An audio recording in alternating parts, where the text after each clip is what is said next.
Este é o som do O Domínio da Guerra, da Rádio Observador, com o Major-General Arnaud Moreira, que já aqui está connosco. Bom dia. Olá, muito bom dia General. a todos. Chegou finalmente ao fim a saga da produção do memorando de entendimento entre os Estados Unidos e Irão, que abre caminho, a ver, vamos, porque foi cancelado o encontro de hoje na Suíça, mas pelo menos estão lançadas as bases para uma discussão mais específica sobre o programa nuclear. E, General, talvez seja interessante começarmos por aí, por perceber a evolução e os riscos do programa nuclear iraniano.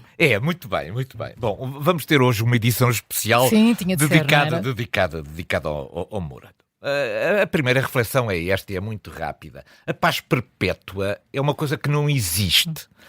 E no Médio Oriente existe muito menos. Pois. Porque a forma como, do ponto de vista político, foi retalhado o Médio Oriente sobre aquilo que era já uma mancha muito dispersa de tribos, de religiões, de sectarismos, de nacionalismos, de individualidades que gostam de espalhar o ódio e o caos, tem todas as condições possíveis para as coisas durarem pouco. Isso não significa que não tenha havido avanços extraordinários e que não devamos saudar a existência de um acordo e de um memorando. Vamos ver se ele tem condições para resistir. Mas vamos começar pelo programa nuclear iraniano desde o seu início. Em 1966, Israel produziu a sua primeira bomba atómica. 1966. Desde os anos 50 que Israel e o Irão eram amigos, até aliados de natureza estratégica, eram amigos. E, portanto, o programa nuclear de Israel nunca causou um sério embaraço no Irão, do Shah, porque eram aliados. Havia agora um aliado que até tinha uma capacidade de natureza nuclear. O problema foi em 79, quando chegou a Revolução Islâmica. O ADN da Revolução Islâmica era a destruição do Estado de Israel. Ora, Israel já era uma potência nuclear desde 1966 e, portanto, o Irão apostou todas as suas fichas na capacidade de ter também uma arma de natureza nuclear para contrariar Israel, porque o seu propósito da Revolução Islâmica eram 3 ou 4 coisas. Era o ódio à América, nunca se queimaram bandeiras americanas em tanto lado como no Irão. Eram os valores ocidentais, os nossos valores ocidentais, e a destruição de Israel. Eram as 3 grandes linhas de ação programática da Revolução Islâmica. E para isso precisava de uma bomba atómica para dar ênfase e capacidade de natureza militar e de dissuasão àquilo que eram os seus propósitos de nível regional. Bom, perante aquilo que era, digamos, esta intenção declarada, as investigações científicas e as alianças que foi criando, em 2015 foi feito aquilo que se chama o Acordo Obama, que tinha o nome de Joint Comprehensive Plan of Action. Estiveram envolvidos nisso um grupo que chamou o P5+1. O que era o P5+1? Os 5 eram os 5 membros do Conselho de Segurança das Nações Unidas e o 1 era a Alemanha, que foi junta também a este grupo. Portanto, foi este P5+1 que, de alguma forma, desenvolveu durante um período de tempo longuíssimo, praticamente 2 anos, as negociações com o Irão para obter este Joint Comprehensive Plan. Bom, o Joint Comprehensive Plan não era um plano perfeito, porque eu também nunca encontrei nenhum plano perfeito. nunca consegui encontrar nenhum plano perfeito. E tinha algumas debilidades. Bom, toda a gente fala do JCPOA, nunca ninguém leu o JCPOA. Eu li o JCPOA. Eu acredito que sim. O JCPOA não é fácil de ler, porque são 159 páginas, das quais as 21 primeiras são texto e o resto são anexos. Na altura em que chegarem a ler os anexos, a coisa torna-se mais fácil, porque alguns dos anexos são listas de entidades sancionadas e, portanto, assim que acabem de ler as primeiras 21 páginas, já ficam mais descansados, já ficam descansados. Mas este acordo tinha várias fragilidades. Como eu digo, não é nunca possível ter um acordo perfeito. Primeiro, o acesso aos sítios definidos como militares. Isto é, o acordo previa o acesso da Agência de Energia Atómica a um conjunto de instalações onde se desenvolvia, digamos, o programa nuclear iraniano, mas algumas instalações estavam definidas como sendo militares. E o acesso às instalações militares demorava cerca de 24 dias a ser conseguida a visita dos inspectores a esses sítios. Isto é, dava em para... 24 dias dá para fazer muita coisa. Dias dá para disfarçar muita coisa. Portanto, não obstante estar garantido o acesso aos sítios onde se desenvolvia Natanz, Fordow, etc., onde se desenvolvia o programa nuclear, havia sítios que eram sítios considerados militares, para os quais era preciso uma autorização especial que demorava em média 24 dias. Portanto, isso dava para fazer tudo. Este era um problema. Segunda crítica, aquilo que se chamavam as sunset clauses, as cláusulas de pôr do sol. O que eram as cláusulas de pôr do sol? É que o acordo não era definitivo. O acordo não acabava com o programa nuclear iraniano. O que fazia era ganhava tempo.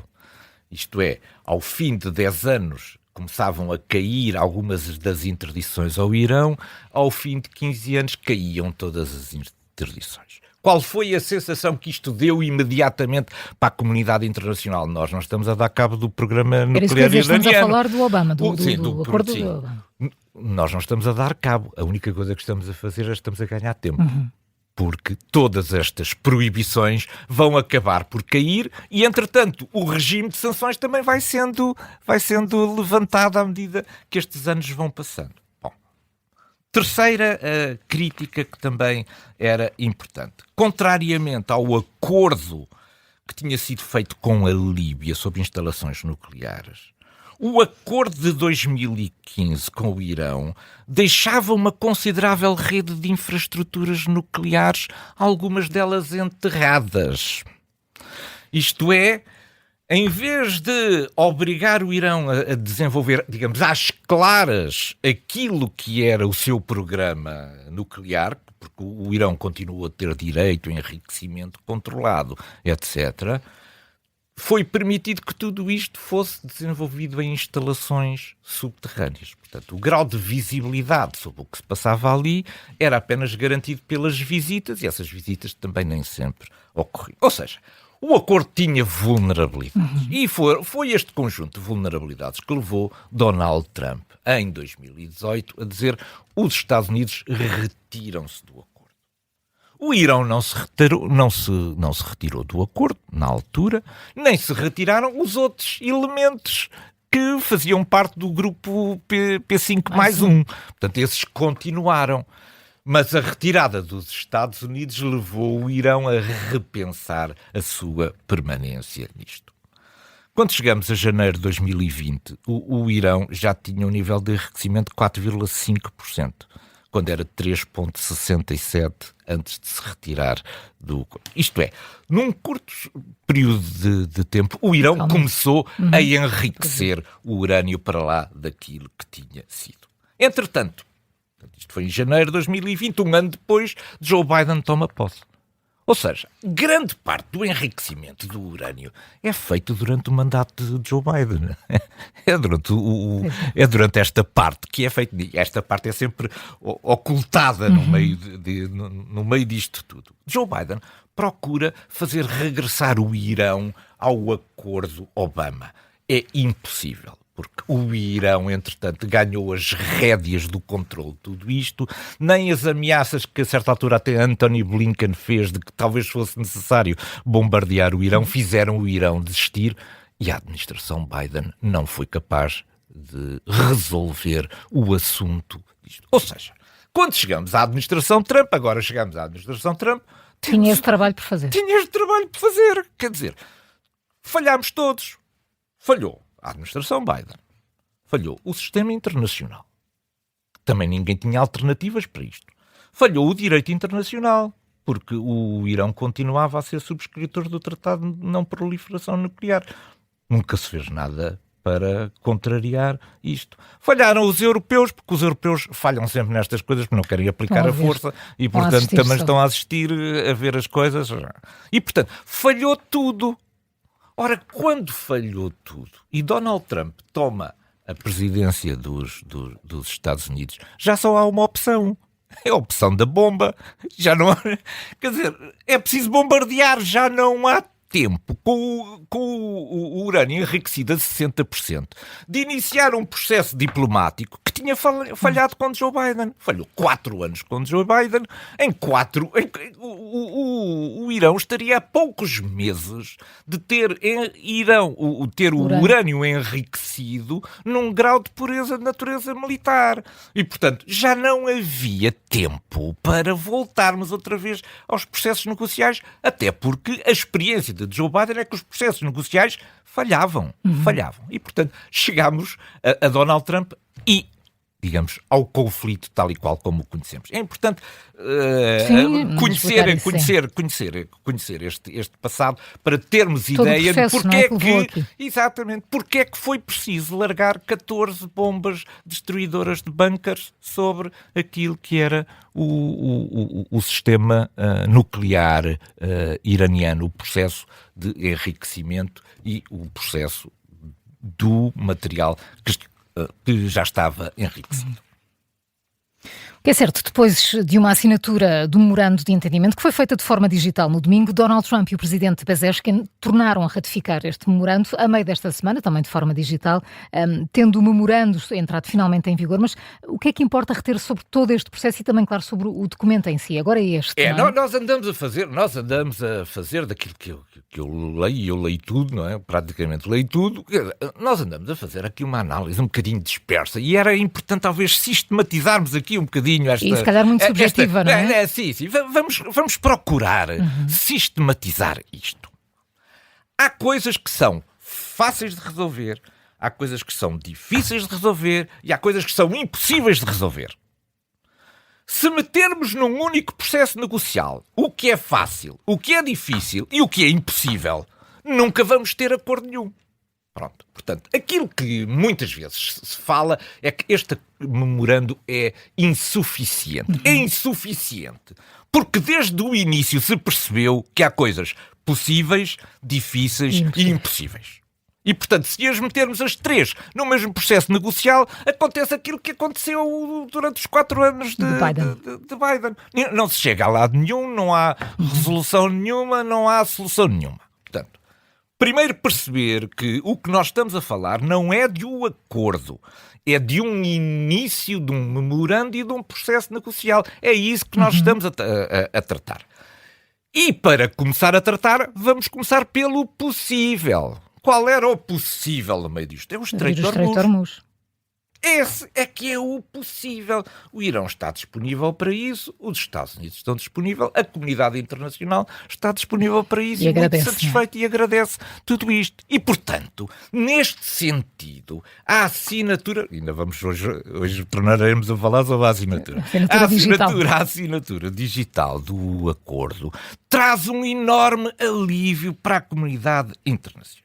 Bom, vamos falar um bocadinho sobre o texto do memorando. O acordo tem alguns aspectos interessantes. Eu não vou passar pelos pontos todos, vou apenas falar sobre 3 ou 4 pontos que me parecem importantes. Primeiro, há uma referência que o cessar-fogo inclui todas as frentes, incluindo o Líbano. Bom. Temos visto que Israel não faz a mesma leitura. Não faz a mesma leitura, porque Israel não pode ser obrigado a uma coisa para a qual não foi chamado para negociar. Bom, segundo, outro aspecto. As negociações de 60 dias podem ser renováveis. O que é que isto significa? Que Donald Trump ganhou o controle do tempo outra vez. Agora pode adiar o número de vezes que quiser isto, ultrapassar os midterm elections e dizer que ainda continua a renovar. A renovar. Portanto, e continua a negociar, não é? A negociar. Portanto, ganhou outra vez controle do tempo, porque estes 60 dias são renováveis, o Irão não tem pressa nenhuma e Donald Trump pode ter pressa ou não, mas é ele que controla, digamos, esse tempo.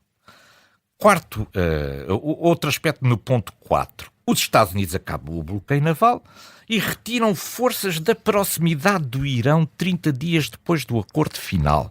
Depois do acordo final. Depois deste não é estar depois deste assinado. memorando. É depois do acordo final, que pode demorar meses. E o entendimento da proximidade do Irão, já que toda a gente começou a ler mal a situação. Quer dizer, os Estados Unidos vão se retirar do Médio Oriente. Não. Estas forças próximas do Irão são as forças navais que os Estados Unidos vão retirar depois de findo o bloqueio. Isto não tem a ver com os Estados Unidos retirarem-se as suas forças, as suas bases que têm espalhadas no Médio Oriente. É o meu entendimento. O ponto 5 é o mais confuso, porque o Irão quer ter um diálogo com o Sultanato de Omão para definir as regras de passagem. O que são estas regras de passagem? Ainda não sabemos. Suspeitamos que se trata de uma autoridade que vai definir este cargueiro passa para aquela lane, isto é, para aquele trajeto, o que vai entrar vai passar por este trajeto. É uma coisa que sempre existiu e nunca foi preciso autoridade nenhuma para isso. Mas o acordo fala nesta autoridade. Mas o acordo não diz que vai haver taxas. O acordo não diz que vai haver. Mas o Irão diz que sim, não é? Sim, e diz o Irão. Está bem? E os Estados Unidos dizem Pois, que não. exatamente, diz o contrário, sim. O memorando não diz. diz que vão pagar taxas. O que diz o memorando é que o Irão, em consulta com o Sultanato de Omã e em discussão com todos os estados do litoral do Golfo Pérsico, de acordo com a lei aplicável internacional e os direitos soberanos, estabelecerá esta autoridade e este conjunto de regras. Pronto, é isto que diz. Não fala aqui em portagens em lado nenhum. O Irão acha que sim, que esta é a maneira de chegar às portagens. Os Estados Unidos dizem que não. O que dizem os outros, não sei. O que dizem os outros, não sei. Se querem ceder ao Irão ou não querem ceder ao Irão. Se vão pagar ou se não vão pagar. Pronto. Portanto, este é o que está mais confuso, porque isto não está definido, este mecanismo não está definido. Depois, eu gosto do 6, porque o 6 tem gerado uma polémica que eu não vejo em lado nenhum. Então. Na minha leitura, o ponto 6 diz o seguinte: vai haver um plano de reconstrução e desenvolvimento no Irão no valor de 300 mil milhões. Tirem o cavalinho da chuva. Os 300 mil milhões vai ser investimento que vai resultar para os Estados Unidos, pago pelos Estados do Golfo. Isto é uma oportunidade de negócio de 300 mil milhões que vai ser financiada por outros para que os Estados Unidos, com a sua grande apetência do negócio imobiliário, sejam capazes de construir ali, em zonas que estão com os melhores condomínios que se vão encontrar. Mais uma riviera ali. Portanto, toda a gente está a ver, os 300 mil milhões... Sim, ainda vamos reconstruir o Irão. Não é isso nada. Na minha perspectiva, isto é o negócio de Trump e dos seus amigos do negócio imobiliário. Vão arranjar fundos de investimento do Golfo para promoverem um conjunto de reconstruções, mas reconstruções à sua maneira. Vão investir. Cá estaremos, não é? Cá estaremos para ver. Cá estaremos para ver se os 300 mil dão ao Irão para o Irão gastar como quiser. Não me parece que é isso. Não parece que seja nada disso. Nada. Então quem conhece Donald Trump, ele faz negócio nestas coisas todas. E este é o negócio. Os 300 mil milhões não é para beneficiar o Irão. É para beneficiar a economia norte-americana. Bom. Mas enfim, eu posso estar errado. 7 era o fim das sanções, de acordo com o calendário. O 8º tem um mecanismo de diluição do urânio que aponta para uma diluição sob supervisão da Agência Internacional e feita no local. E no final há uma nota simpática que é: o acordo deve ser ratificado pelo Conselho de Segurança. Nunca nenhum acordo ratificado pelo Conselho de Segurança durou tempo suficiente. Mas pronto, introduziu-se aqui esta nota folclórica para dar assim um grande ar internacional e sério isto. Este acordo é para durar? Não sei, os acordos duram todos muito pouco neste tempo. Mas este acordo trouxe vantagens significativas e imediatas. E é essas que eu vou aqui passar a elencar num instante. Abriu a navegação, milhões de barris de petróleo já passaram nestes 2 primeiros dias, companhias, contentores, gás e petróleo, mercadorias, mas também navios que estavam presos e as respectivas populações podem finalmente sair dali. É agora improvável a crise energética mundial, as reservas de petróleo vão começar a ser cheias outra vez, o preço do barril de Brent já está ao preço que estava antes da crise, os líderes mundiais estão todos aliviados, a sensação que temos uma resiliência comprovada de 4 meses para embates futuros já está testada. Aprendemos a diversificar as compras, implementaram-se rotas alternativas por pipeline, o estreito vai valer menos estrategicamente para o Irão porque vai haver mais rotas alternativas por pipeline. A ilha de Karg verificou-se que é um imenso calcanhar de Aquiles para o Irão. Meia dúzia de drones ucranianos destroem a ilha de Karg em menos de 10 minutos. Mais de 90% dos mísseis de drones que o Irão disparou foram interceptados. O número de mortos dos Estados Unidos limitou-se a 13. Houve 3 cidadãos da Arábia Saudita que morreram, 3 que morreram no Kuwait, 3 que morreram no Bahrein. Os Houthis não mostraram grande solidariedade no meio deste processo todo e o poder dos Estados Unidos continua a ser rival. Portanto, resumidamente, nota positiva. Como se diz quando se lê as coisas, uma derrota fantástica dos Estados Unidos, como se lê em todo o comentariado que anda por aí. General, os Estados Unidos e o Irão mantiveram o texto do acordo escondido durante vários dias, mesmo depois de o terem assinado eletronicamente. Que cortina de fumo é esta que foi acordada entre as duas partes? É estranhíssimo isto, é estranhíssimo. Bom, vamos procurar explicar isto. O acordo não é popular nos Estados Unidos. O acordo não é popular no Irão. Portanto... Ou seja, ninguém quer aparecer na fotografia. É esta a questão. Ninguém quer aparecer numa fotografia oficial a assinar um memorando em que os Estados Unidos confiam pouco e o Irão confia muito menos. E, portanto, ninguém quer ficar ligado para a história através de uma fotografia de um acordo que pode nunca vir a ser assinado ou que pode, inclusivamente, ser torpedeado já nos primeiros dias. Por isso cada um no seu canto com a fotografia. Por isso é que cada um no seu canto quis tirar uma fotografia individual a assinar o documento e ninguém arriscou uma cerimónia pública onde houvesse uma foto de família que um dia pudesse servir para as lutas políticas de envergonhar um ou de envergonhar outro. Esta é extraordinária, não é? Foi a fotografia, o problema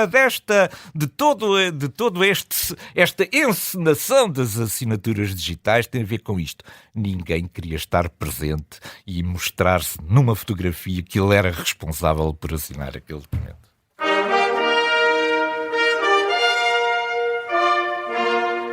Tal como na semana passada, hoje trazemos para o nosso ponto de mira um número, agora um outro número, 183.500, porque é importante não esquecer este 183.500. 183.500.